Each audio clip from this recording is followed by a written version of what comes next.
Halo semuanya, salam sehat. Saya Putri Paulita Gultom. Pada kesempatan ini, saya ingin menjelaskan secara singkat mengenai hal-hal tentang asuransi. Pertama-tama, kita akan memulai tentang pengertian asuransi. Apa itu asuransi? Asuransi adalah sebuah perjanjian antara dua orang atau lebih di mana pihak tertanggung membayarkan iuran atau kontribusi atau premi untuk mendapat penggantian atas resiko kerugian, kerusakan, atau kehilangan yang dapat terjadi akibat peristiwa yang tidak terduga. Lalu, istilah asuransi sendiri berasal dari bahasa Inggris yaitu insurance dan bahasa Belanda yaitu assurantie atau verzekering.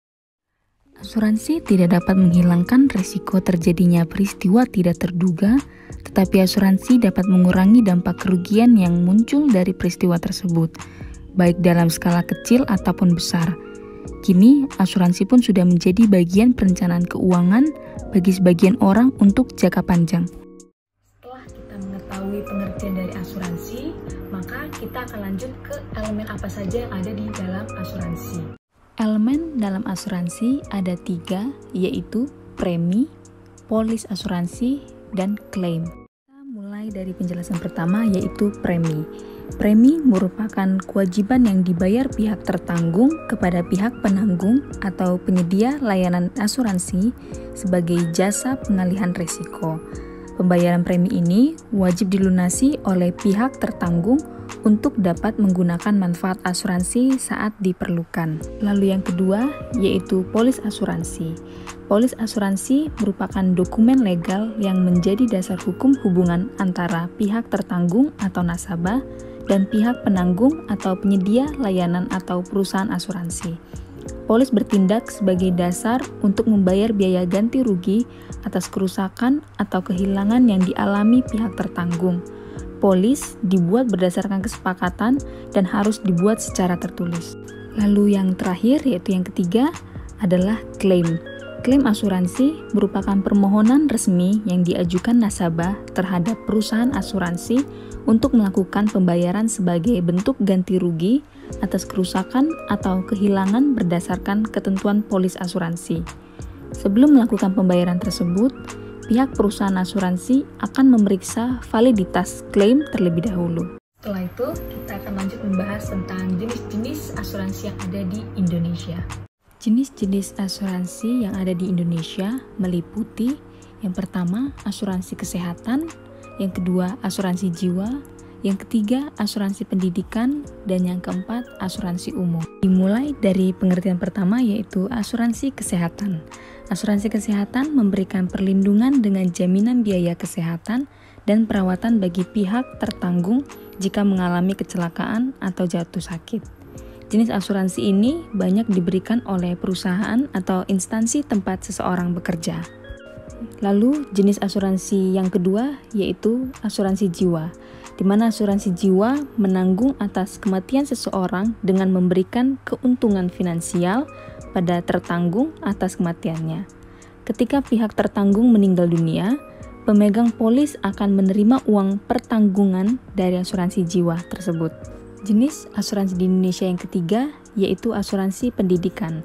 Asuransi pendidikan dapat dikatakan sebagai tabungan untuk masa depan demi menjamin pendidikan anak dari pemegang polis atau pihak tertanggung. Asuransi ini menjadi populer karena semakin tingginya biaya pendidikan dari tahun ke tahun, sehingga tidak jarang orang tua yang kini memiliki asuransi pendidikan untuk anaknya. Dan yang terakhir, yaitu asuransi umum. Asuransi umum adalah perlindungan terhadap risiko kerugian dan kehilangan yang dialami oleh pemegang polis. Salah satu asuransi umum yang terkenal adalah asuransi kendaraan bermotor. Jaminan asuransi jenis ini biasanya bersifat jangka pendek. Setelah kita mengetahui pengertian dari asuransi, elemen dalam asuransi, dan jenis-jenis asuransi yang ada di Indonesia, maka dari itu kita harus mengetahui apa manfaat dalam asuransi secara umum. Kita akan membahas tentang manfaat asuransi secara umum, yaitu yang pertama, sebagai alat pengalihan risiko, di mana asuransi dapat mengalihkan risiko finansial yang kamu punya. Dengan asuransi, kamu bisa mengalihkan beban resiko finansial yang ada. Contohnya, dengan asuransi kesehatan, kamu tidak perlu membayar keseluruhan atau sebagian biaya tagihan rumah sakit bila jatuh sakit. Resiko tersebut dialihkan atau ditanggung oleh perusahaan asuransi. Lanjut, yang kedua yaitu meminimalisir kerugian. Karena sebagian atau keseluruhan risiko sudah dialihkan kepada perusahaan asuransi, kamu pun bisa meminimalisir kerugian yang ada. Kamu tidak perlu berhutang demi menutupi risiko finansial atau merogoh tabungan yang sudah kamu simpan untuk keperluan lain, atau bahkan mengambil dari dana darurat yang sudah kamu punya. Uang itu bisa kamu pakai untuk hal lain, misalnya ditabung atau diinvestasikan. Yang ketiga, yaitu memberi keamanan untuk masa depan. Dengan adanya asuransi, setidaknya keuangan kamu akan lebih stabil. Selain itu, jika kamu sudah tahu bahwa risiko yang ada dalam hidup bisa dialihkan, kamu pun akan merasakan lebih percaya diri secara keuangan.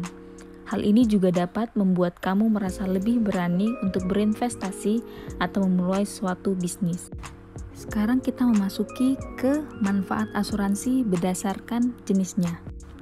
Berikut 7 jenis asuransi paling umum beserta penjelasan mengenai manfaatnya.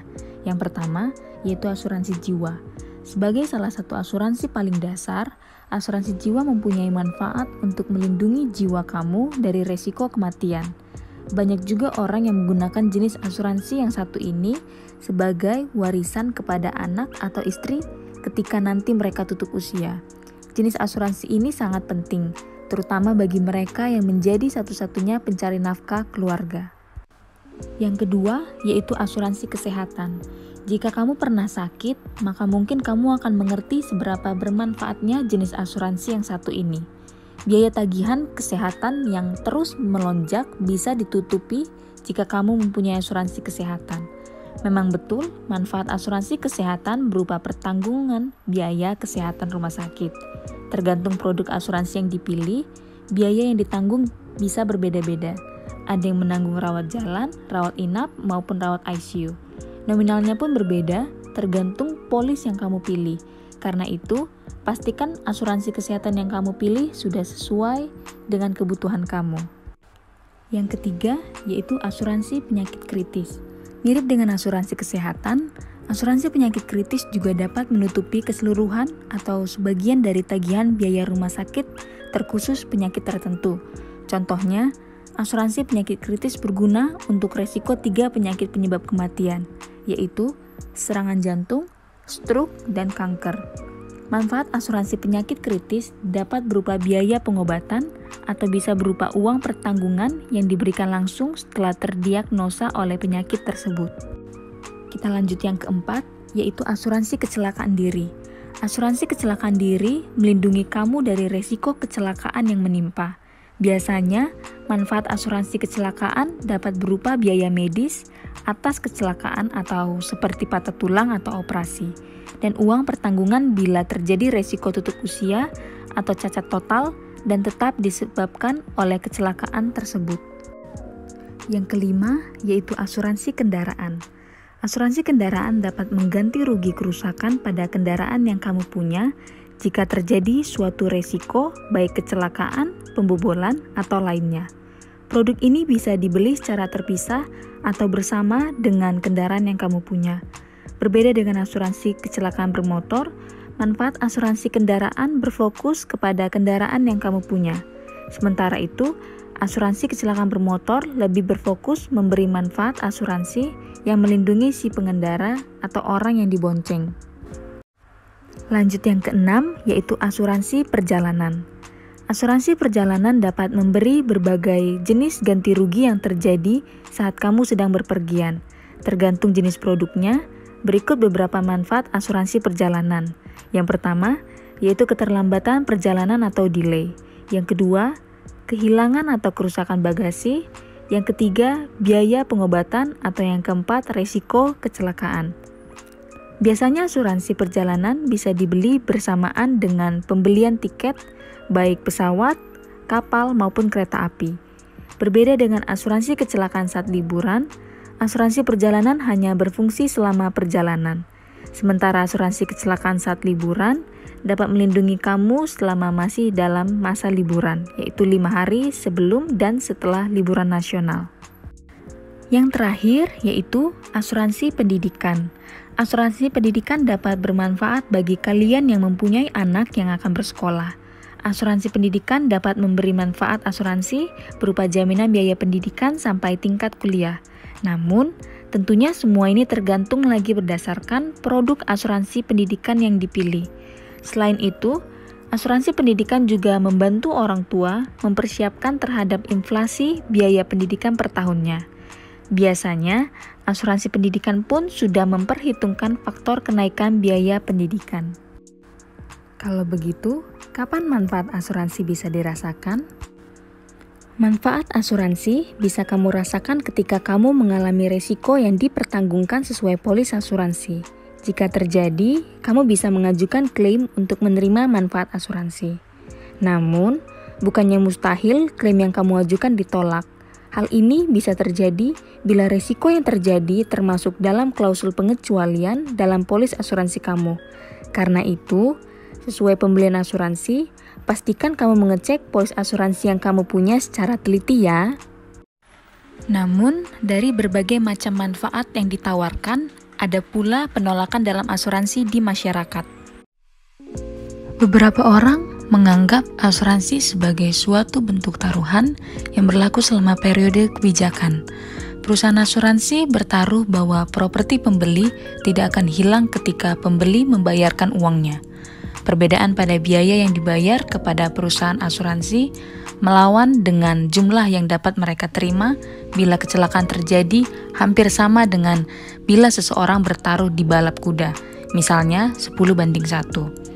Karena alasan ini, beberapa kelompok agama termasuk Amish menghindari asuransi dan bergantung kepada dukungan yang diterima oleh komunitas mereka ketika bencana terjadi.